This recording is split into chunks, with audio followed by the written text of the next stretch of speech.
Hi everyone, welcome to another one of our programs in our 4-week Fast Track series. My name is Dina D'Alessandro, registered dietitian, nutritionist, founder, and chief executive life changer at DishWithDina.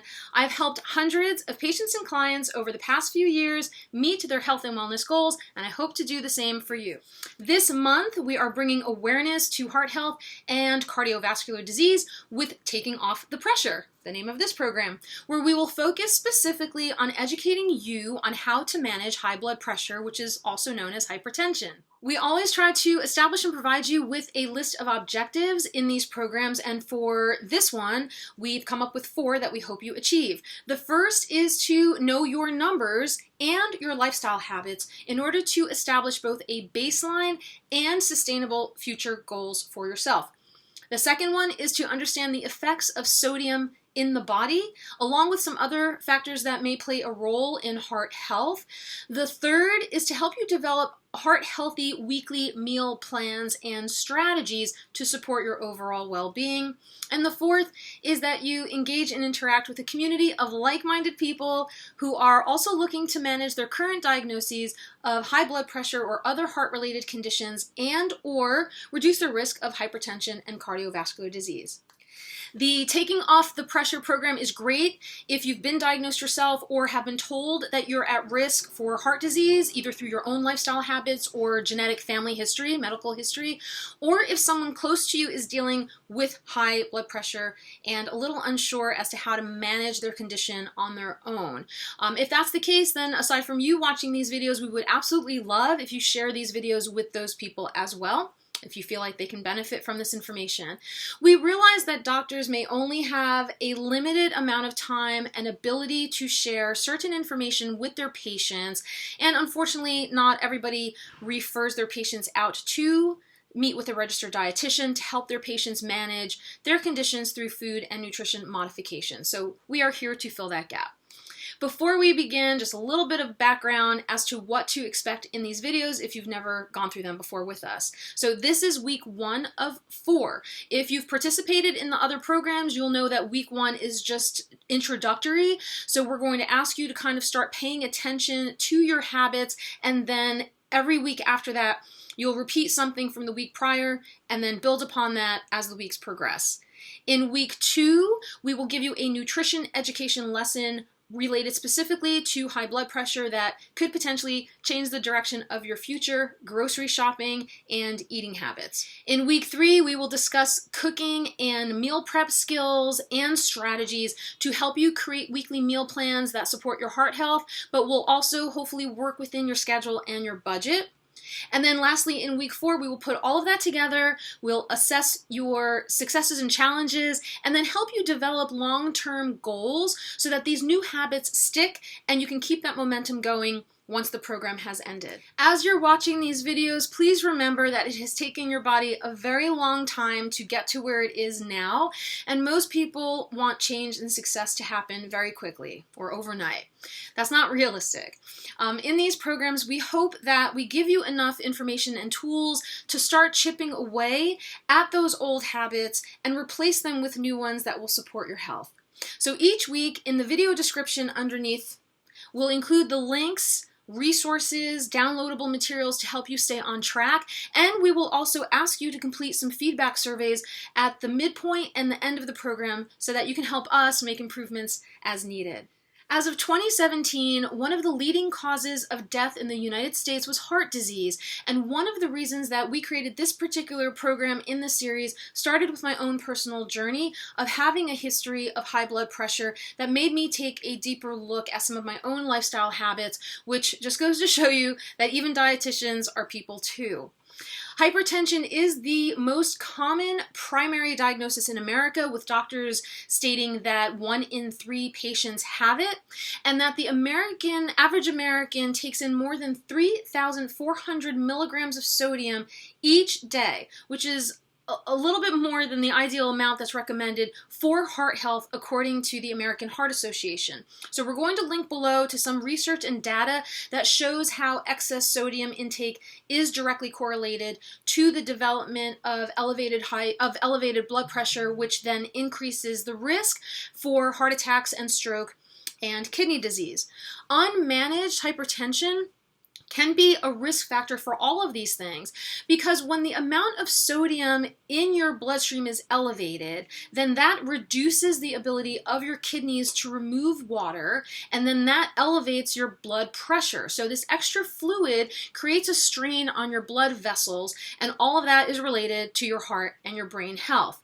We even found recently that over 90% of children aged 18 and below are also now consuming entirely too much sodium every day, which is putting them at an increased risk of developing heart disease at a very young age. So what does this all mean? What is sodium?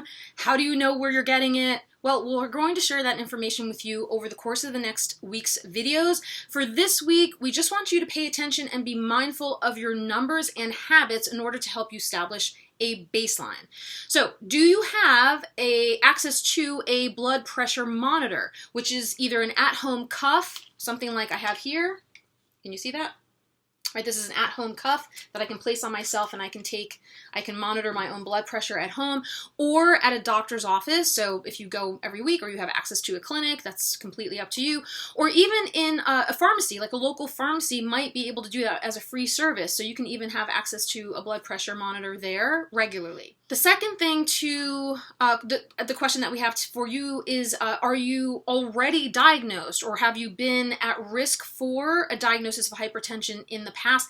Are you on medicine currently to help you manage your condition? Because the answer that you're going to have for these will then guide the discussion as to what your own personal goals will be. In addition to that, somewhat related, is do you already have an existing other conditions? So are you diagnosed with either pre-diabetes, type 2 diabetes, or chronic kidney disease, stages 1 through 4 or even 5 potentially? Because then if the answer is yes to that, then those numbers will be different than, say, the average normal healthy person, which may have elevated high blood pressure kind of randomly.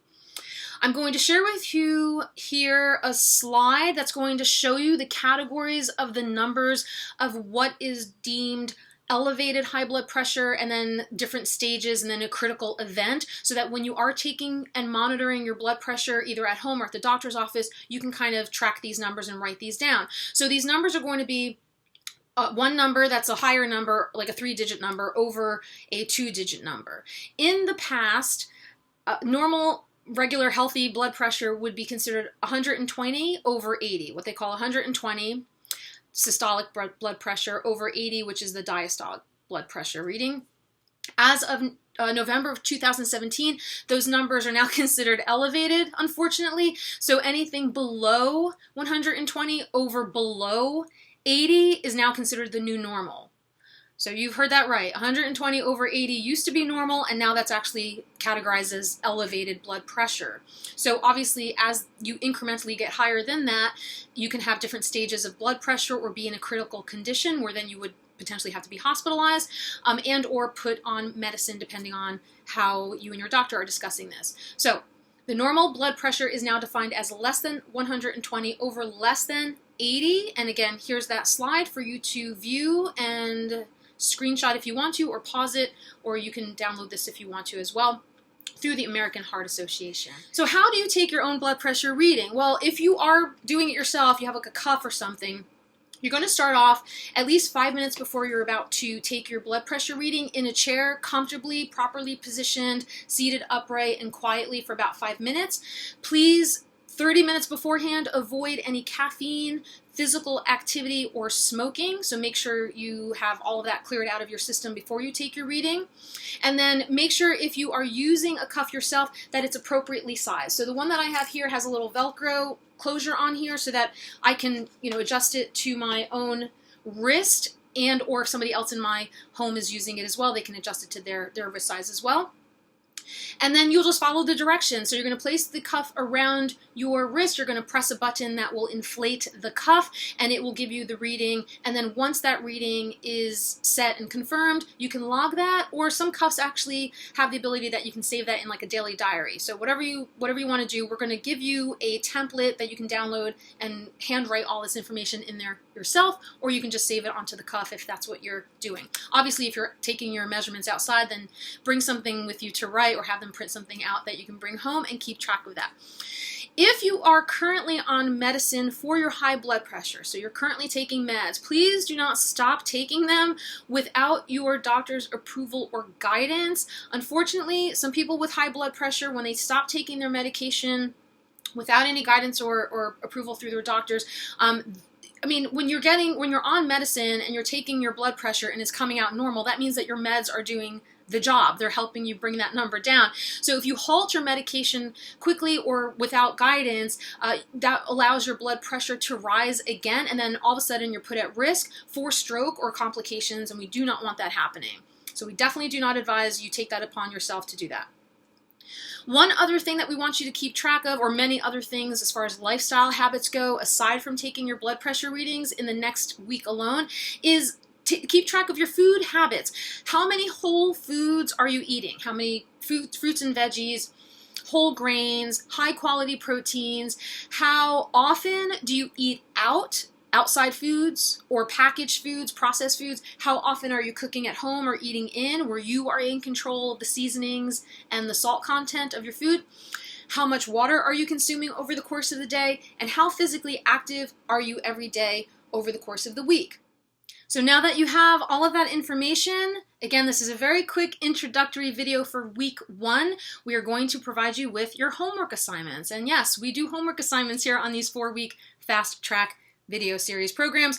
So the first thing you're going to do is take out the goal agreement sheet that we've provided you with, and you're going to set something up for yourself, both for the long-term 28-day goal and the short-term 1-week goal that is realistic, something that you can realistically achieve. So maybe for the first week, it's just saying, remind yourself to take your blood pressure numbers and then document that in some way. And maybe at the 28-day mark, or the 4 weeks that you're done with this program, the long-term goal could be to discuss this information now that you have documented data, that you can bring that to your doctor and perhaps discuss this with them to see if you can get off your meds. So that could be something that's a long-term goal. Whatever it is that you feel comfortable with, just write that down for the first week, short-term, and the long-term 4-week.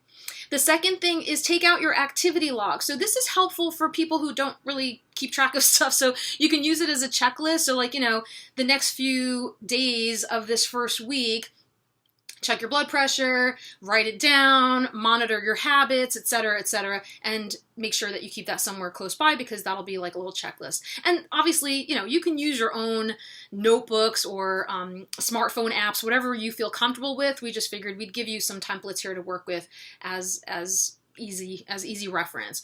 The second thing you're going to do then is start tracking your numbers and your habits for this week coming up. So we've also included a template, a document that's called the Weekly Blood Pressure, or BP Tracker. And so you're going to get a baseline of blood pressure readings for yourself for the next 7 days, ideally once a day, or maybe depending on how high your readings are coming up, or if you have a history of high blood pressure, you might want to do this 2 to 3 times a day. So the chart that we gave you there has 7 days across. We didn't date it or number it for you. You can do that yourself.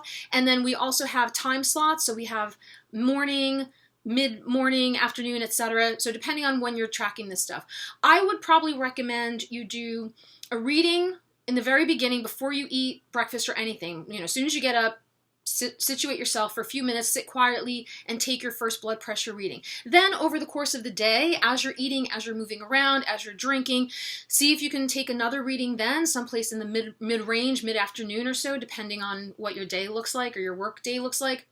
And then maybe the third reading could be at bedtime. So once you've quieted down, you're getting situated to go to bed, you can take your third reading at that point. So you can track that. Try to do it consistently, like apples to apples. Every day you're doing it at the same time over the course of the next 7 days, and then jot that down.